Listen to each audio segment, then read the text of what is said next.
Sige, papalakpakan natin ang ating Panginoon. Makakaupo na po kayo. Ang title po ng ating pag-aaralan ngayong hapon is Our Model of Generosity. Yan. Bilang mga anak ng Diyos, tayo po ay may iisang model. Okay? Kung papaano natin i-conduct or papaano natin ipapattern ng ating mga buhay. Yan. Normally, kaya nga po ngayon, ang daming mga sumisikat na influencer. Diba? Hindi sila mga artista, pero nakikilala sila dahil ginagawa silang influencer or modelo ng mga tao sa paligid nila. Maraming nagfa-follow. Yan. So, normally, ang mga tao po ay naghahanap ng mga taong pwede nilang i-look after. Yan. Kasi dun sa mga tao na yon, natututo sila. Diba? Nagkakaroon sila ng idea, kaya sila nagiging role model sa kanilang buhay. Tayo naman po, meron lang tayong isang role model. At ang model ng life natin ay si Jesus Christ. Yan. So sa hapon na to, I would really want you to appreciate what Jesus Christ had offered to your life. Para siya yung maging model mo. Kapatid, kung hindi mo pa model si Jesus Christ sa life mo, kung meron pa mga area ng life mo na hindi mo pa talaga pinapattern sa Kanya, then this is the time that you resolve those things and come to a point na, Lord, sa area ng life ko na hindi ko pa kayang i-pattern sa'yo, tulungan mo ako. Tama po ba yun? Kung merong mga bagay sa buhay natin na hindi natin kayang i-pattern sa Lord, ang dapat natin gawin ay lumapit sa Kanya. Diba? Magpahubog sa Kanya at makilala natin na sa buhay natin, ang tunay na success ay nasa Panginoon. Tama po ba yun? Amen. So, punta po tayo sa ating verse. Bago po yan, magkaroon muna tayo ng backstory. Naalala niyo po yung preaching ni Pastor June last week about sa faithfulness ng mga taga-Macedonian. Okay, nung buong time na shinare po sa atin ni Pastor June yun, ang status ng Macedonian Church noong panahon na yon ay nasa severe famine sila. May drought, may tagtuyot, diba? Mahirap magtanim, walang tubig. So ibig sabihin, ang pagkain may pagkukulang. Okay, severe famine nga so marami na talagang nagugutom nung time na yon. Pero during that time na rin na yon, nakita po natin na ang church ng Macedonia ay patuloy na naging instrumento para si Paul ay mag-continue sa kanyang ministry. Okay? Kasi po si Apostle Paul po noong time na yun ay pumupunta sa ibang mga lugar. Parang katulad ng mga pastor, nagpa-plant ng church, nagbibisita ng iba't ibang mga simbahan all over the world. Paul needs assistance. Yan. And nung time po na yun, may mga churches na nag-commit na mag-help kay Paul. Yan. Mga churches po na nagsabi na tutulong sila. At isa po doon ay ang Macedonia. Yan po yung shinare ni Pastor June last Sunday. Ngayon naman po, meron naman tayong ulit na isa pang church na pupuntahan. Gusto niyo po ba sumama? Magpifield trip tayo. Ito naman po yung church ng Corinth. Kaya ito pong, kaya nga po ang text natin ay 2 Corinthians or 2 Corinto 8:8-9. Ito po ay church. Diba? The Corinth Church. Ito naman po yung mensahe ni Paul sa Corinthians. Okay, basahin po natin. 2 Corinthians 8:8-9. Hindi sa inuutusan ko kayo, sabi ni Paul, sinasabihan ko lamang sa inyo ang pagsisikap ng iba, he is pertaining to the Macedonian. Ay ni-encourage siya itong mga mga Corinthians sa nangyari sa mga taga-Macedonian. Upang masubok ang katapatan ng inyong pag-ibig. Hindi kaila sa inyo ang kagandahang loob ng ating Panginoong Hesukristo na kahit na mayaman ay naging dukha upang maging mayaman kayo sa pamamagitan ng kanyang pagiging dukha. Yan.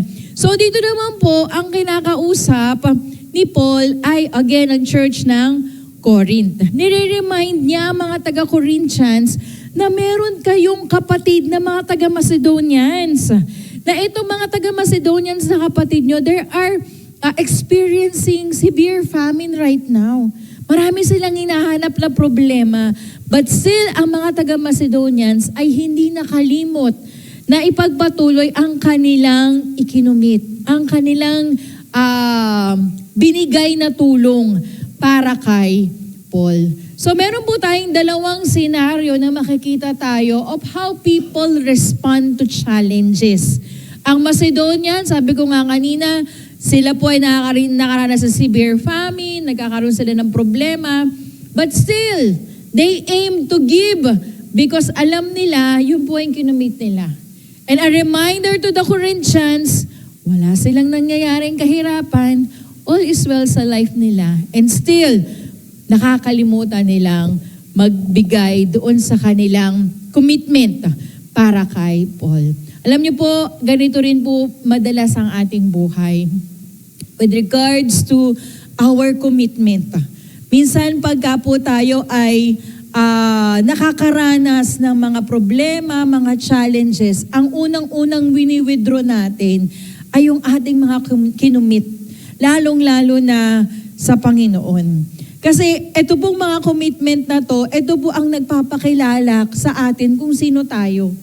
Kaya nga po yung mga Macedonians, dahil kilala nila, na alam nila na nag-commit sila kay Paul, ginawa nila ng paraan. Kasi alam nila, it bears so much sa kanilang integrity. Sabi po dito sa verse natin, balikan po natin yung 2 Corinthians 8:8 and 9. Sa verse 8 po, sabi dito, hindi sa inuutusan ko kayo, sinasabi ko lamang sa inyo ang pagsisikap ng iba upang masubok ang katapatan ng inyong pag-ibig. Ang pag-ibig pala natin sa Lord, sinusubok. Amen. Diba? Ulitin natin, ang pag-ibig pala natin sa Lord, sinusubok. Hindi pala tayo nasa isang relasyon between God at tayo na ang pag-ibig natin sa Kanya ay okay lang. Diba? Meron pala yung pagsubok.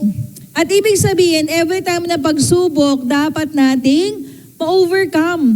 Ang problema, pag may pagsubok tayo, nagwi-withdraw tayo. Yan ang responses ng tao. Flight or fright ang tawag dyan. Diba? Lumalayo tayo, nagwi-withdraw tayo. Ganyan ang ginagawa natin sa pagsubok. Kaya nga, ang explanation niyan is, whenever we commit things, anong gagawin natin? We withdraw na lang natin. Lord, hindi kaya eh. Diba? Siguro next month, siguro ay yung mga pangako natin sa Lord, nawawala. Pero come to think of it, ang pagsubok ng katapatan natin sa Panginoon ay tinetest. Diba? Dapat bang itest? Bakit pa kailangan na itest ng Lord? Mahal ko naman talaga siya. Diba? Hindi po sa ganun. Hindi tinetest para lang malaman kung mahal natin sa Lord. Dine-develop po ang tamang attitude. Diba? So, dun po tayo sa pangalawang slide natin. Sabi nga dyan, ang tunay na pagmamahal nananatiling tapat sa gitna ng pagsubok. Ganyan po dapat ang pagmamahal natin sa Lord. Diba? Kung tunay tayong nagmamahal sa Panginoon, sa gitna ng pagsubok, kaya nating tayuan at paniwalaan na ang Panginoon ay talagang tapat. Amen. Wala naman po talagang problema sa Lord. Tapat talaga siya. From the very start up until the end. Ang tanong po tapat ba tayo? Amen. Diba? Tapat ba tayo? Paanong tapat, Pastora? Yun nga pagka ba may mga problema na, tapat ka pa din ba? Tinatayuan mo pa rin ba ang mga pangako ng Panginoon? O ikaw yung tao na, yoko na. Diba? Saka na yan. Diba?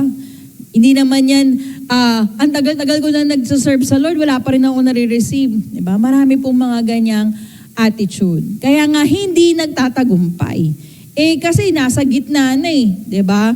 Bumigay pa. Parang meron na akong isang nakitang illustration na isang minero, diba? Nagmamining sila, nagdidrill sila na nagdidrill.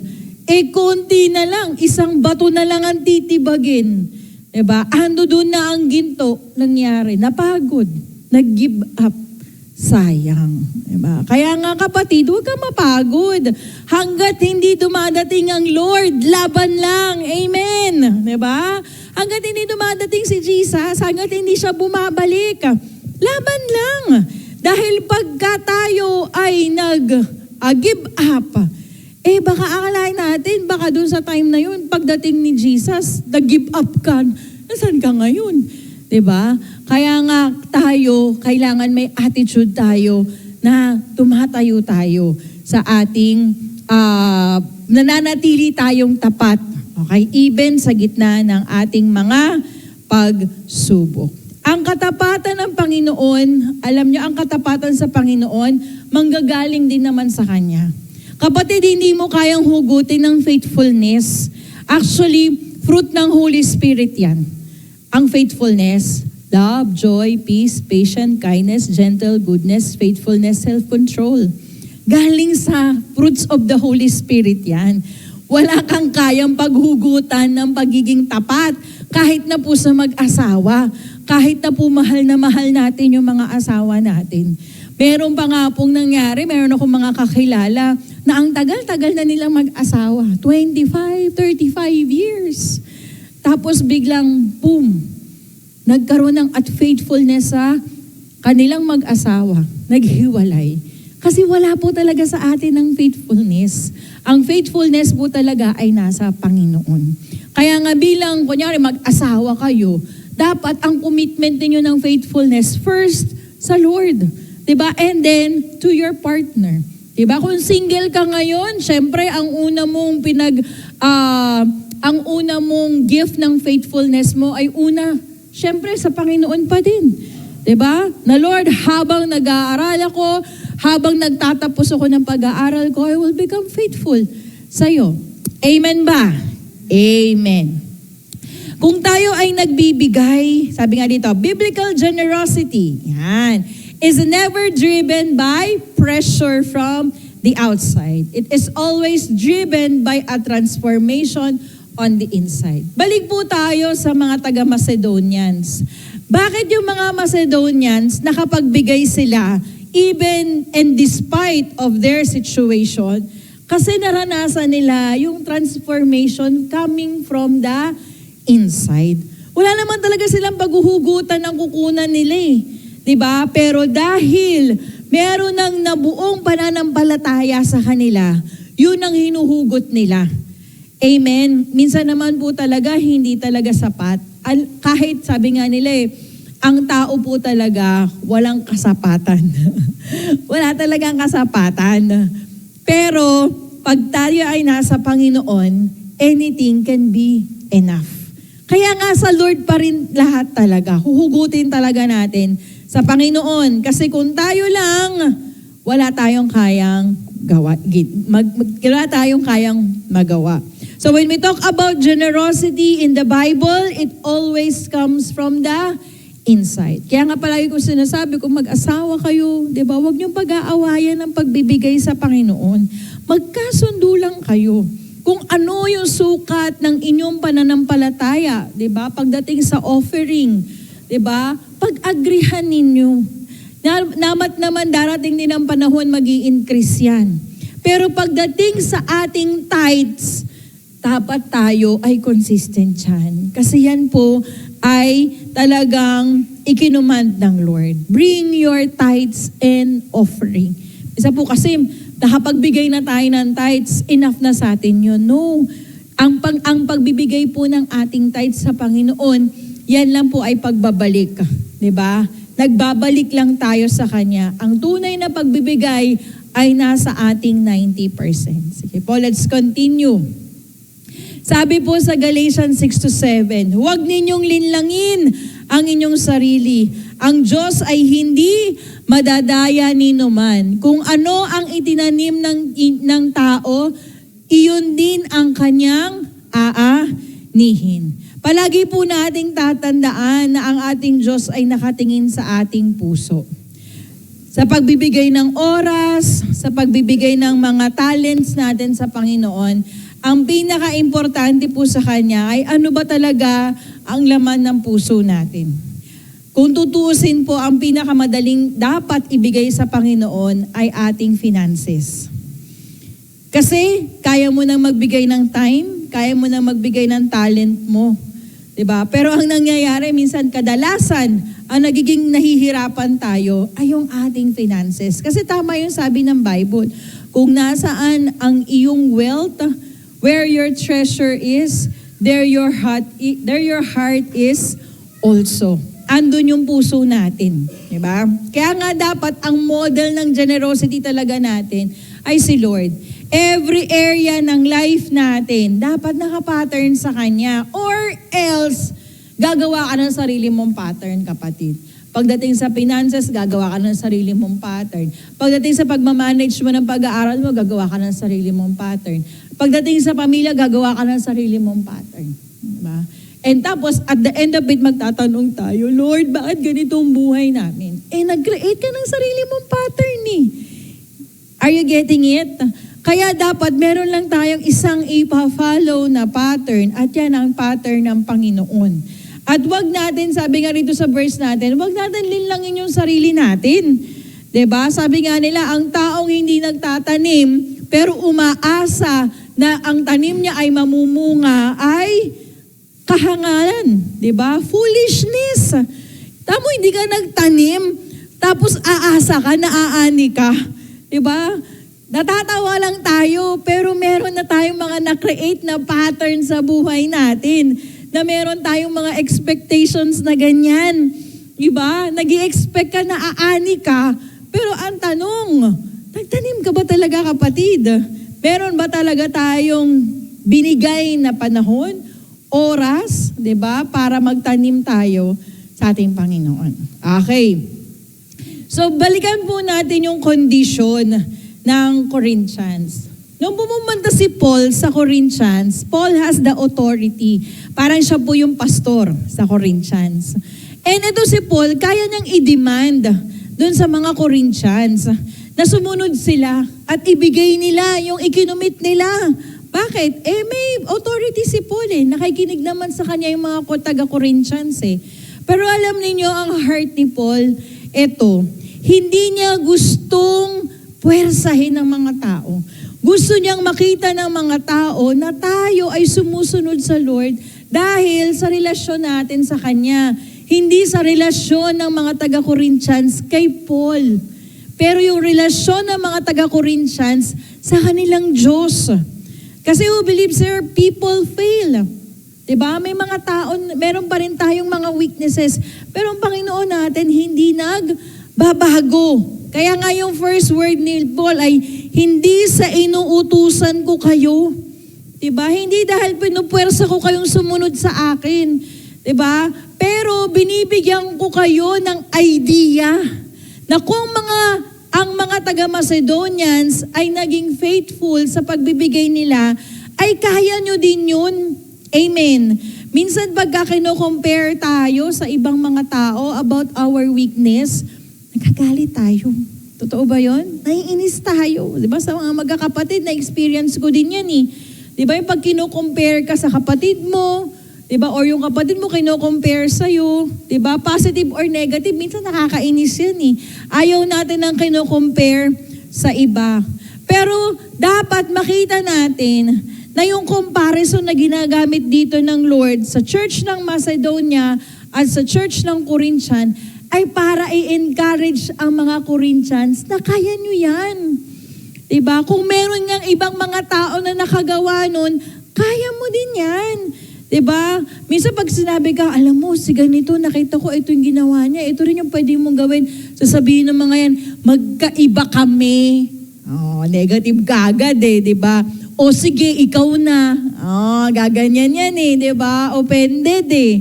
Pero alam nyo, pagka may mga tao nagsispeak sa atin ng ganon, let's just evaluate, diba? Kapatid, evaluate mo yung life mo. Diba, alam nyo, bilang mga pastor, every Sunday, nagtitake time kami to study the Word of God and to share the Word of God sa inyo. Minsan talaga may mga parte ng preaching na talagang, ouch, diba? Ako ba talaga yung parang ako yung sinasabi ni pastor ah. Diba? Parang ako yun ah, may kurot eh. Di ba? So instead na ikaw ay mag-retaliate or maglagay ng mga negative na kaisipan sa'yo, try to evaluate your life.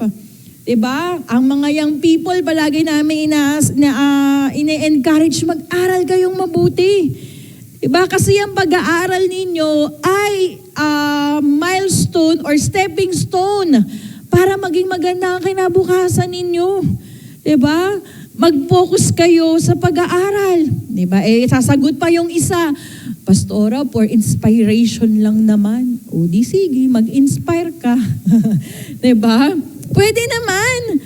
Pero lagyan mo talaga ng mas madiin na disiplina ang pag-aaral.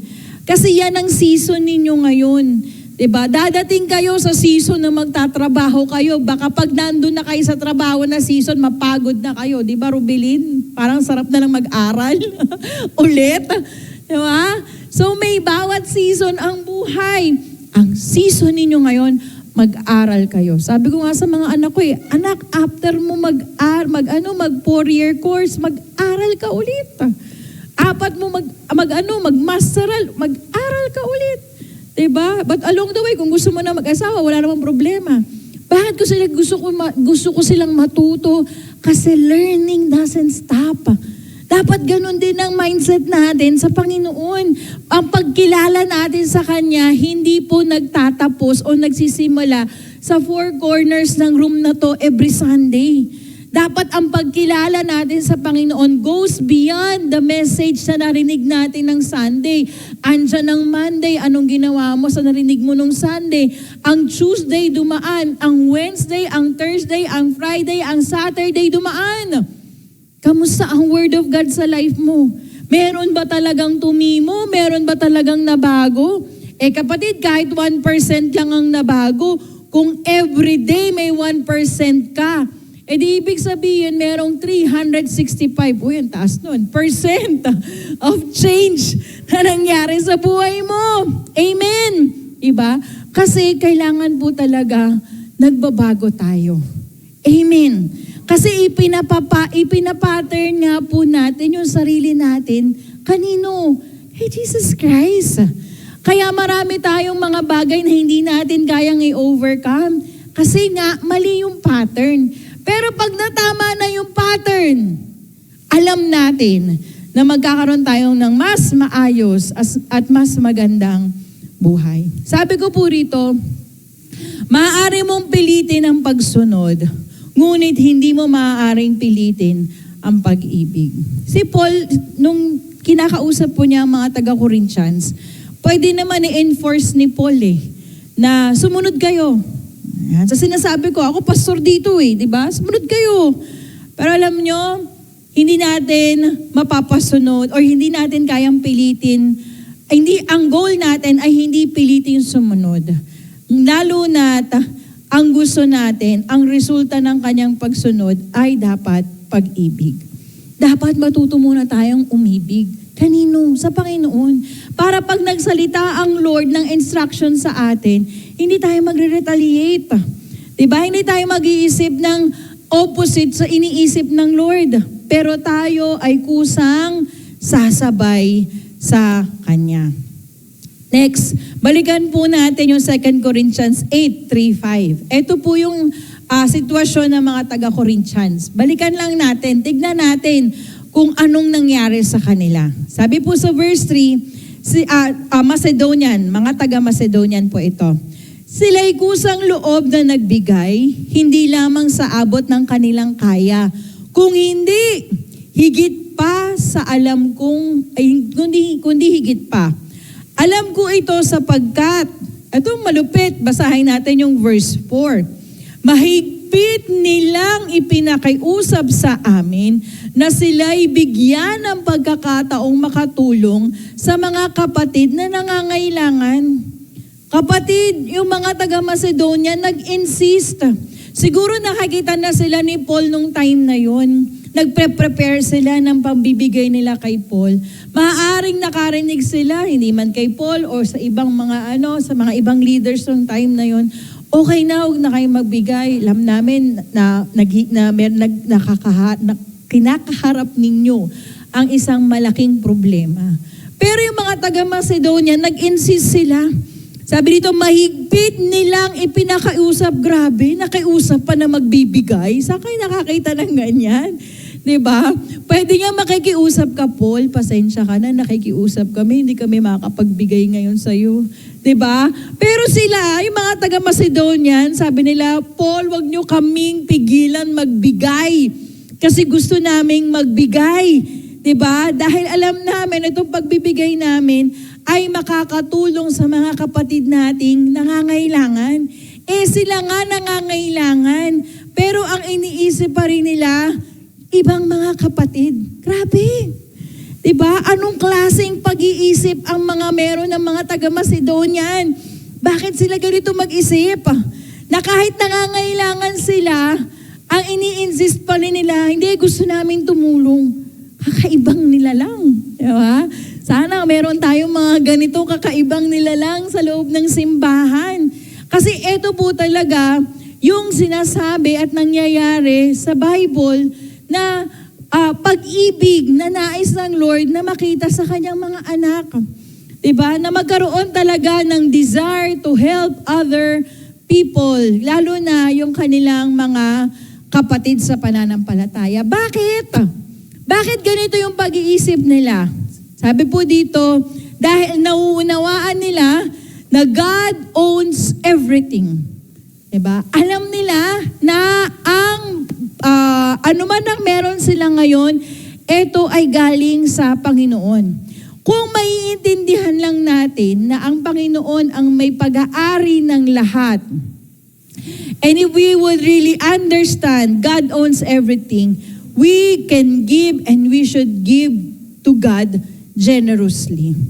Alam niyo po, sa ating simbahan ngayon, praise God, dumating po ang youth camp. Ako natutuwa po ako dahil ito pong youth camp na delegates natin na 26, fully paid na. All because of the grace of God. Sige po, palakpakan natin ang Lord.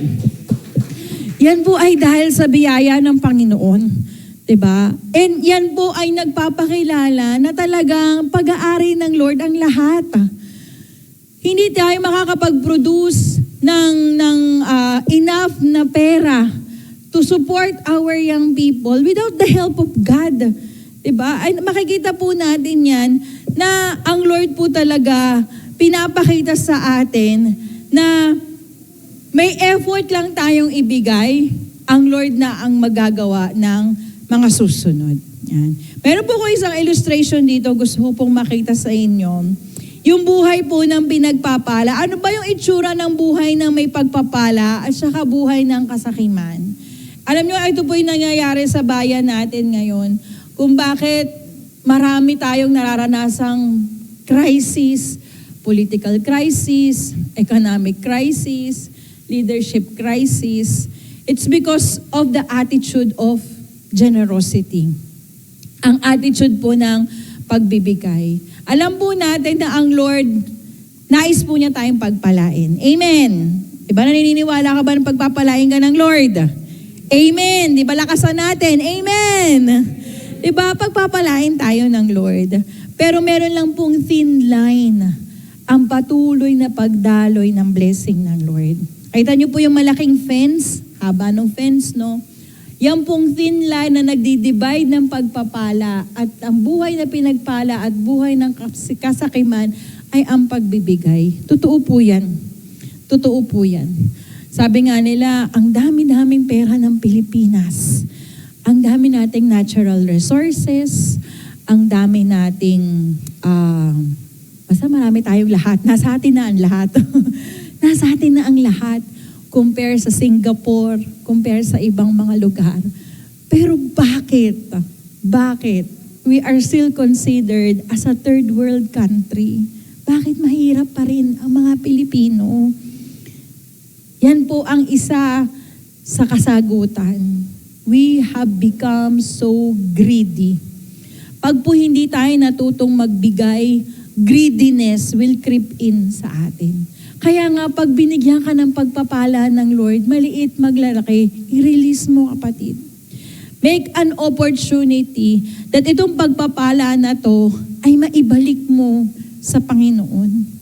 Kaya nga nung una kami ni Pastor, magta-tithes and offering kami ni Pastor sa nakuha niya, 500 to 50. Nahihiya kami i-envelope. Diba? Pero sabi ko, Lord, pansamantala lang to. Diba? 100, hakahiya. Diba? Pero sabi ko, Lord, pansamantala lang to. If we will remain faithful in giving to you, alam namin, nagre-release kami ng blessing sa buhay namin. Matuto tayong magbigay. Generosity is not about having much. Yung, meron naman kasi ako, kaya magbibigay ako. Hindi. Diba? Magbibigay tayo kasi alam natin na pag nagbigay tayo, pagpapalain tayo ng Lord. Ayaw natin maging sakim. Ayaw natin mabuhay sa drought. Ayaw natin mabuhay sa mga bagay na alam natin walang eternal value. Kaya nga, ang pinaka-thin line ng blessed life at greedy life is the ability to give. Diba? Matuto tayong magbigay. Maliit o malaki, kapatid, huwag mong ikahiya. Ibigay mo yan sa Panginoon. Kung yan ay 10 piso, sabi ko nga sa mga anak ko kung yan ay 10 piso, envelope mo, lagay mo pangalan mo. Diba? Lagyan mo pa ng assignment. Diba? Kasi proud ka Diba? Ang hirap naman magbigay ng assignment, 10 piso lang. Feeling ko parang sabi naman ng Lord, napaka-asumera ko naman. Diba? Hindi, kapatid. Diba? Lagyan mo ng assignment yung tithes and offering mo. Magkano man yan. Kasi nga, ang nakikita ng Lord yung motibo ng puso mo. Diba? Alam ng Panginoon na yung puso mo, diba, sumusunod sa Kanya, regardless kung maliit o malaki, ang bottom line, matuto tayong sumunod. Amen. Kaya dapat may gabay talaga tayo. Alam niyo po, sabi ko nga it's a wake-up call sa mga churches. And when I say churches, it's not about Christ the Rock or it's not about other church, but the body of Christ. Tayo po kasi yun Diba? Tayo ang tinawag na church. Tayo yun. Tayo ang magbe-break ng greediness ng nation natin. Diba? How? By giving back to God. Diba? Matuto tayong magbigay. Huwag tayong mag-hoard, mga kapatid. Nasa simbahan, nasa loob ng pamilya ng Lord ang pagpapala. Pero kung mismong mga anak ng Panginoon ay hindi marunong mag-release ng blessing, ano po nga asahan natin sa gobyerno? Diba? Kung yung gobyerno na yan, maayos lang ang pagpapatakbo. Diba? Kung ang gobyerno na yan, hindi tayo tinataksan ng marami, ay puro gobyerno na lang. Diba? Huwag tayong umasa kasi ang gobyerno natin, hindi yan ang nagbibigay sa atin ng magandang buhay, kundi ang ating Panginoon. We just need to release. I-release ninyo, di ba? Young people, i-release ninyo. May mga baon kayo. Kaya nga yung mga anak ko palagi ko ini-encourage, may mga baon kayo. Ako nagbibigay ng baon Di ba? Kami ni Pastor ang nagbibigay ng baon. Di ba pag nag-offering po tayo, nakikita namin yan I-check ko yung mga offering ng mga anak ko. Anak, alam ko may binigay ko sa yung baon na 1 linggo. Ba't hindi mo binalik? Di ka nag-tithe sa Lord. Mami, kasi ganito, kasi ganyan. Because I don't need to excuse. Sabi ko kami nga ni Pastor June, nung nag-aaral kami, si Pastor June nag-aaral sa Fatima, ako po nag-aaral ako sa FEU. Dumarating yung time sa amin na kulang ang pamasahe namin. Diba? Lakad. Diba? Lakad ka. Kung saan abutin ang pamasahe mo, huwag mong gagalawin yung tithes mo. Diba? Kasi pag ginalaw mo yun once, magiging habit mo yun. Kaya every time na nagkukulang ka, Lord, pahiram muna ako ng tithes ko. Babayaran ko next week. Mutang ka pa kay Lord, diba? Pero actually, hindi mo naman talaga nababalik. Diba? Bakit? Alam ko, gagawin ko din yun dati. Diba? Hindi ko naman talaga na ibabalik. Pero, nung nag-decide ako, Lord, sige, uuntian ko na lang ang pagkain. Diba? Uuntian ko na lang ang pagkain. Kung ano yung para sa pamasahe, una sa tithes offering, sa pamasahe, sa pagkain. Kasi layo po ng bahay namin FEU ako, recto Diba? Moraita. Diba? Tapos FEU, ang pamasahe ko po noon, kung daw nagkakamali, 15 pesos sa LRT, parang 8 pesos sa jeep, tapos another 5 pesos sa tricycle. Sobrang tanda ko na talaga. Masyado na grabe na yung mamasahe nun di ba? So more or less, 50 pesos plus ang pamasahe ko every day. Diba? First year po ako noon, syempre umaangat. Ang alam ko, dumating sa point na bago ako graduate or nag-graduate na ako, 100 pesos ang aking pamasahe. So talagang tipid. Ang unang nag-suffer, pagkain. Talagang tipid sa pagkain kasi hindi ka pwedeng nag-aalat ng tamang pamasahe kasi hindi ka naman pwede tumawad sa jeep at saka sa LRT. Kaya kung nagkulang ang pamasahe mo, lakad ka. Kaya ang ginagawa ko noon, yung tithes offering ko, iniiwan ko sa bahay. Hindi ko dinadala. Kasi alam ko, pag dala ko yung tithes and offering ko, meron akong fallback. Meron akong plan B. Diba? Pero sabi ko, hindi. I have to learn how to manage yung resources ko.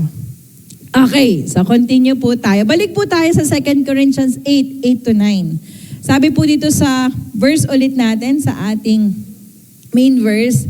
Again, sabi dito, hindi kaila sa inyo ang kagandahang loob ng ating Panginoong Hesukristo, na kahit na mayaman ay naging dukha upang maging mayaman kayo sa pamamagitan ng kanyang pagiging dukha. Ano po bang ibig sabihin nito? Bakit ba kailangan maging dukha ng Panginoon? Katulad ko, ano bang significance nun? Ano bang significance ng 2 Corinthians 8:8 and 9 sa buhay ko? Diba? I-dig deeper po natin, pag-aralan natin. Una, sabi po dyan sa verse na yan, mayaman ang ating Panginoon. Naniniwala po ba tayo mayaman si Lord? Say amen. Amen. Diba? Wala namang pagsasabi dito hindi mayaman ng Lord. Mayaman po talaga si Lord. Okay? Ang kayamanan ng Panginoon ay hindi nauubos. Diba? He has it all. Jesus Christ had it all. Jesus Christ actually does not need us. Hindi po tayo kailangan ng Panginoon. But He decided to save us from our sin. Example, parang ito po yan Merong na-experience na po ba na may nag-imbita sa inyo sa isang birthday? Yan, isang kaibigang mayaman. Pag nakita mo siya, parang, Lord, ano ba bang ibibigay ko sa tao na to? Nasa kanya na lahat. Diba? Kung may mga kaibigan kaming ganyan hindi mo na alam kung anong ibibigay mo sa kanila kasi nasa kanila na ang lahat. Tapos, habang iniisip mo yung regalong ibibigay mo sa kanya, bigla kanyang tinawagan. Pinalo up ka sa birthday niya. Sabi nung birthday celebrant, pumunta ka lang sa birthday ko, masaya na ako. Diba? Anong mararamdaman mo? Parang napaka-special ko naman, diba?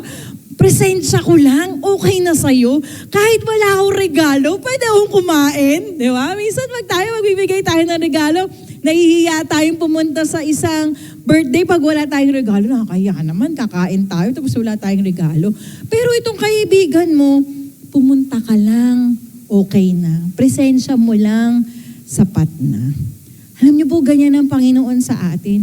Minsan nag-iisip tayo, paano tayo magsiserve, paano tayo, sobrang aligaga tayo sa gusto natin gawin sa Lord. Pero ang kailangan lang pala ng Lord sa atin, anak, just come. Diba? Sa church, pag pumunta tayo, just give your 100%. Minsan, nandito na tayo, pero ang isip natin nasa ibang lugar. Diba? Alam niyo yung mga kuripot sa church? Simulan natin sa worship. Ito yung mga, ewan ko ba, nasa loob naman ng simbahan, pero nahihiya pa rin magtaas ng kamay. Binigyan ka na nga ng opportunity ng Lord para mag-worship sa Kanya. Pero pagdating sa church, conscious pa din. Ewan ko. Diba? Palagay ko hindi naman yan yung katabi mo. Diba? Pero alam ninyo, nasa simbahan na kayo mga kapatid. Give your best to God to worship Him.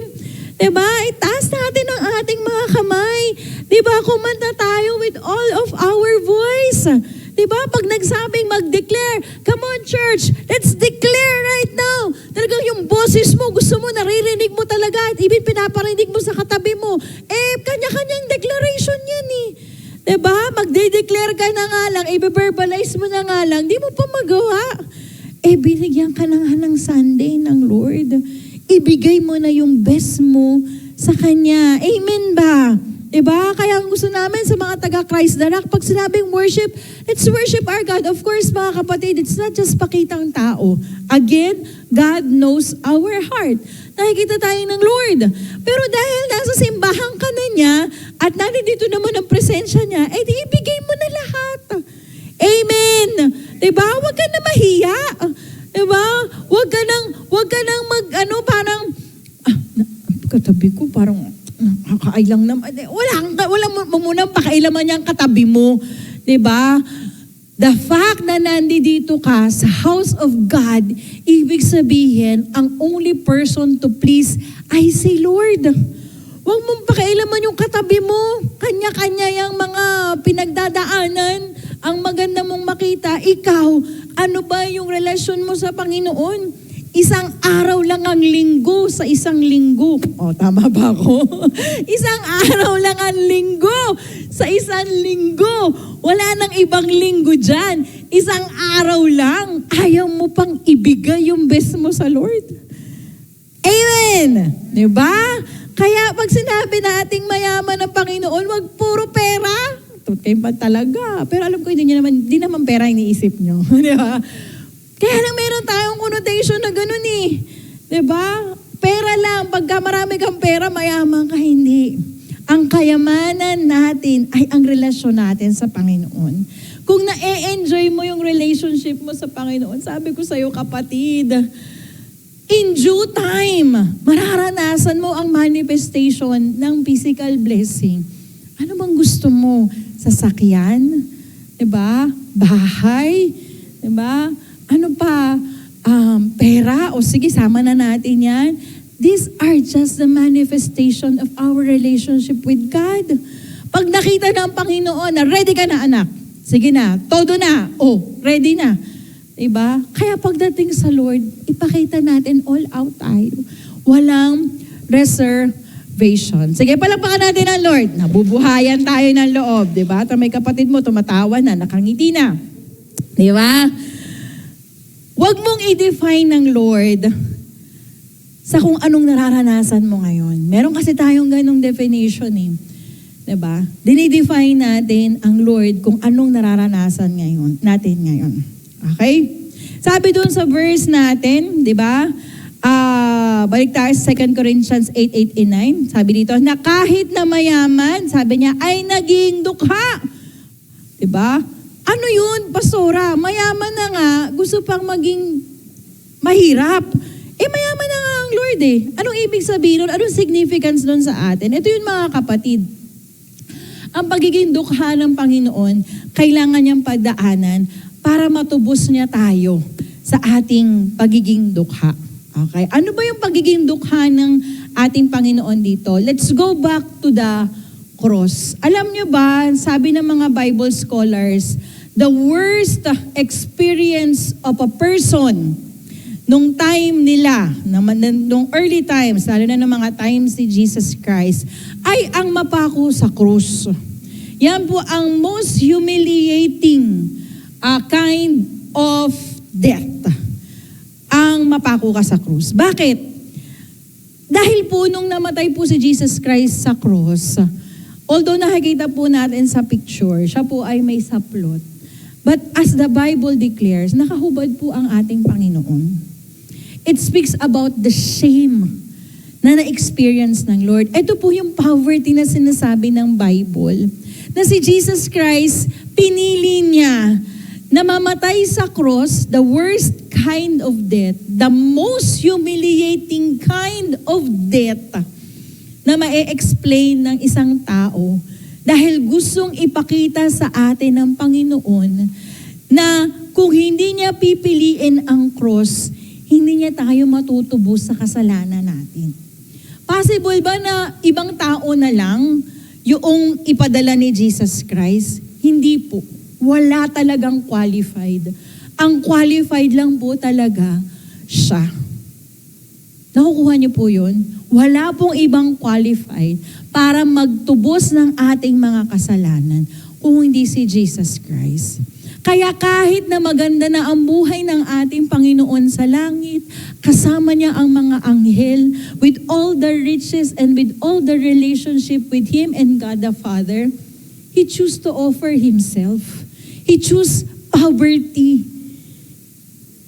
Tinanggap po niya na mamatay sa cross kasi gusto niyang ipakita sa atin na ganun ko kayo kamahal.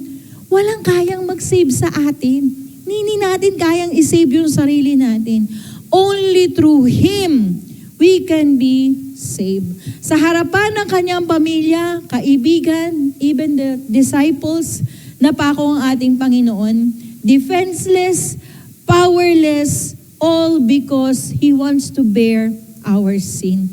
Yun po ang poverty na sinasabi dito. Yun po yung kadukhaan. And honestly, yun po yung status natin. We are powerless, we are defenseless to sin. Kaya nga pag merong sabi nga sa Bible, the sin that so easily entangles us. May mga kasalanan po tayo sa buhay natin na ayaw naman natin gawin, pero bakit natin ginagawa? Dahil napakapangyarihan ng kasalanan. And to cut that sin in our life, by the way kapatid, may magandang balita. Kayang tanggalin ang sumpa ng kasalanan sa buhay mo. Yun yung ginawa ni Jesus Christ sa cross. Have you ever think about it? How humiliating it is to die in the cross. But still, si Jesus, pinili na yan para sa'yo. Tapos, tuloy-tuloy ka pa rin sa kasalanan. Tapos, may mga times pa rin na nagtatampo tayo sa Lord. May mga times pa rin na sinisisi natin ng Lord sa mga nangyayari sa buhay natin. Well, in fact, pag naunawaan natin yung ginawa ni Jesus Christ sa cross, malalim pa sa nakikita natin, we would really agree and we will be shameful. Mahihiya tayo sa sarili natin na pagdating sa pagbibigay, hindi natin kayang ibigay yung the best natin sa Lord. Because God gave His best for us. Amen po ba? Kaya nga, giving is not all about if we could have extra time, may talent. It's not the extra. It's all about the heart. It's all about our love. It's all about understanding the grace of God. Sabi po dun sa verse 3, bakit kailangang maging dukha ng Panginoon? Last point po natin, upang maging mayaman kayo sa pamamagitan ng kanyang pagiging dukha. Still, it's all because of man. Sabi nga po sa isang verse, sa Psalms, asan po ba yung verse natin na yun?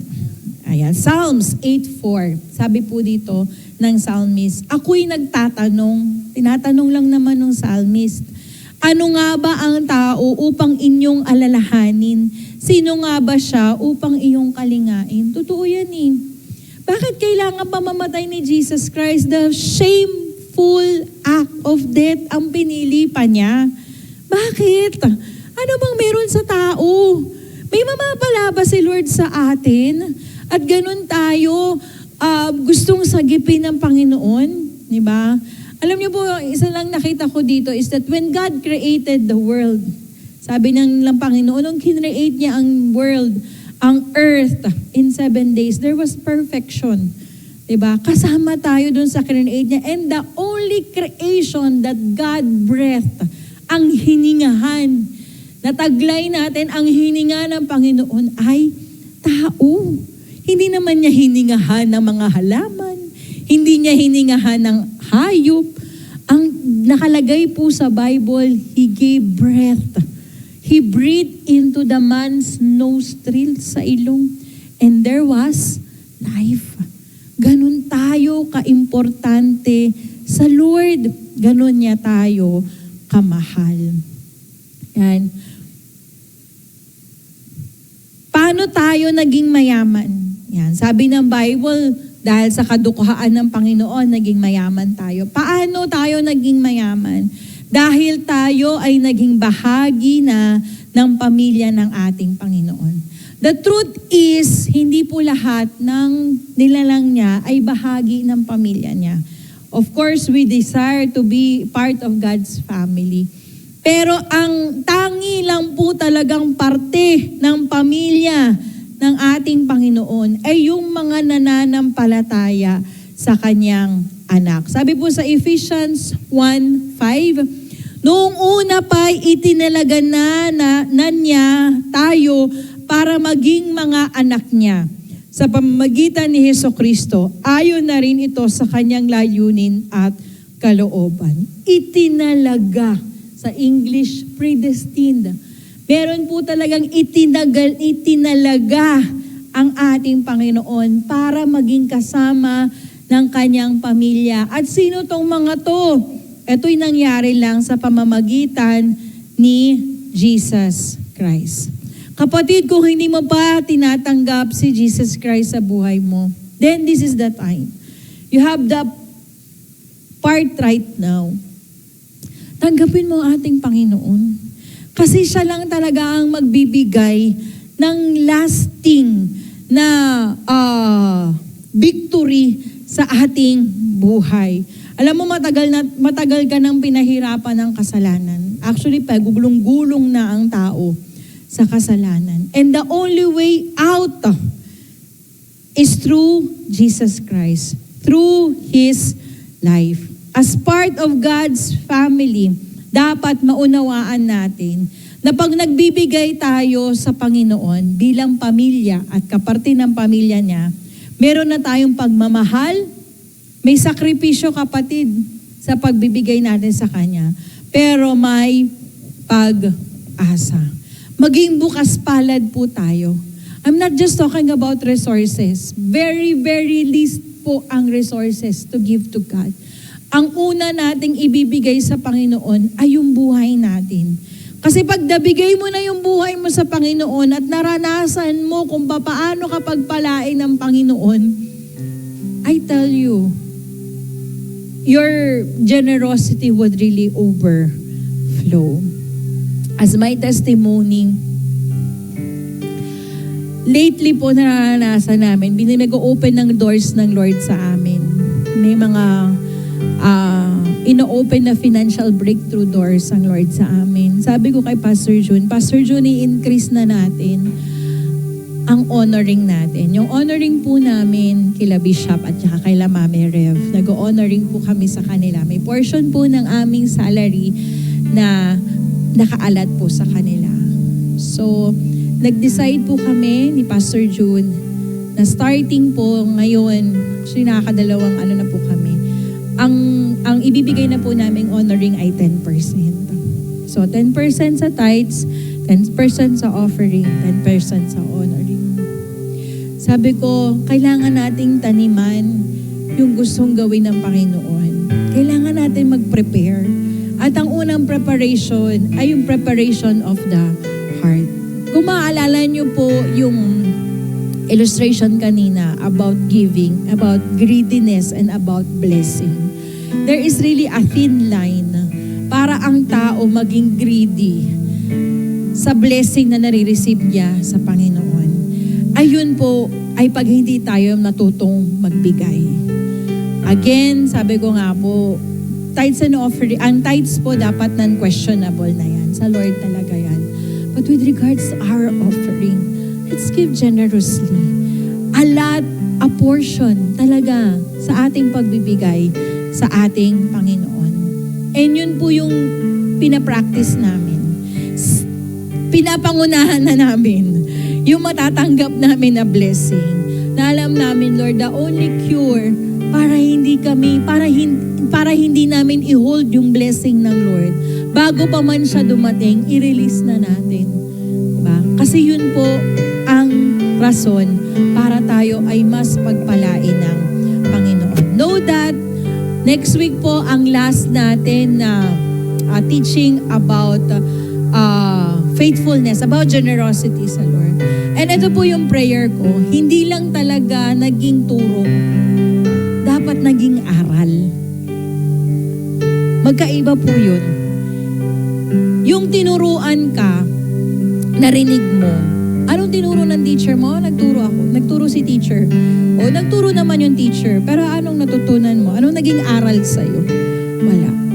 So ang panalangin po natin, inaral po talaga natin. Para tumimo po talaga sa atin na ang generosity is not about having extra, but understanding ang pagmamahal ng